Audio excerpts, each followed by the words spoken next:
Prime Minister Takaichi of Japan recently made very serious and dangerous threats as far as China's sovereignty and territorial integrity are concerned.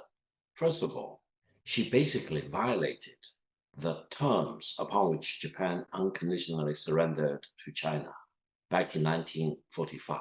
Don't forget, Japan unconditionally surrendered and made all kinds of promises and commitments of not threatening China, not invading China, not launching any military aggression against China.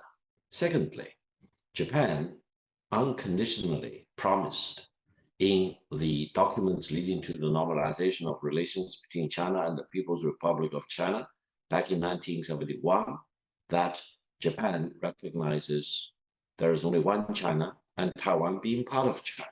And Japan, by any stretch of the imagination, has no legal right to be involved at all in the cross-strait relations. What Prime Minister Takaichi threatens is to treat Taiwan as a separate independent country in complete denial of the one China policy, and threatens to use force against China. And that really turns the bilateral relations between China and Japan upside down. Thirdly, she is in violation of the Constitution of Japan. The Constitution in Japan currently being practiced specifically prohibits the formation of a Japanese national defense force. Japan is only allowed to set up self-defense force in Japan, and there are rules prohibiting dispatching of any Japanese soldiers abroad on a combative mission. Now, what Prime Minister Takaichi wants to do is to dispatch Japanese soldiers to areas involving China's Taiwan province for an overseas combative mission.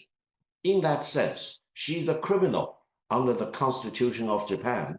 She's an offender of all the relevant rules and regulations currently being practiced in Japan.